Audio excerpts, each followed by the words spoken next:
We are happy to provide a forum for the legislators, the Idaho Department of Fish and Game, the Idaho Sportsmen Commission, and ranchers to come together and hopefully work out a solution that we can all live with. Lador cattle rancher James Whitaker, representing the Lemhi County Farm Bureau, is speaking to a group of about 50 people who recently toured ranching communities in the Lemhi Valley where big game, mostly elk, are causing problems.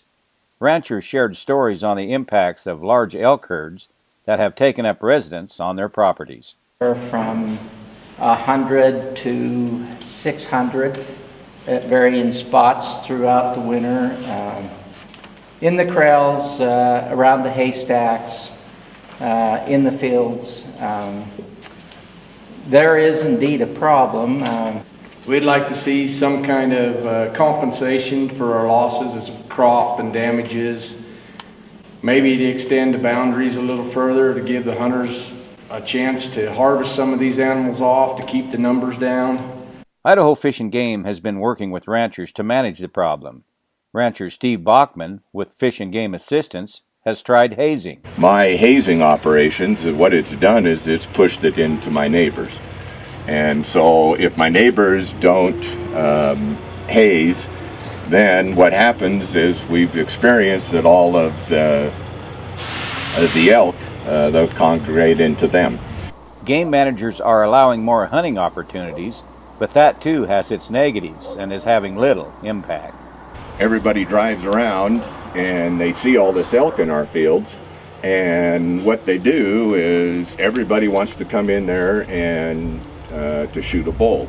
We quit hazing during the bull season, simply because that's the only way that we can keep from having ourselves in a shooting range. Hunter behavior has many ranchers on edge. Rancher Dave Phelps wants hunters to come, just be what locals call a good hunter. Well, a good hunter is one that's respectful, I guess. There's a lot of common sense. One that does. If you ask him to, if you shoot him this way, he'll do that. You get some people out there that just start shooting, put 20 rounds out and without even thinking, And down here in the valleys, we have a lot of houses. Be wary of that.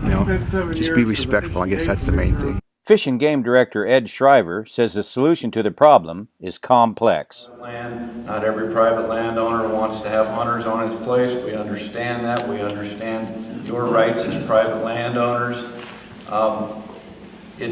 It's complex. I think you all understand how complex it is for us to find solutions that dovetail into your operations and meet your needs.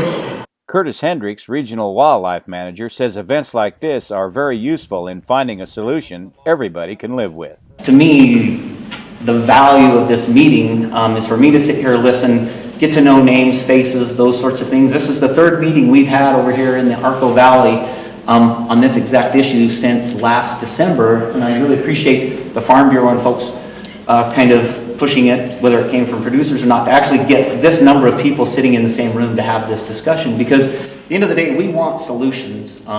We want things that work. With the Idaho Farm Bureau, the voice of Idaho agriculture, I'm Steve Ritter.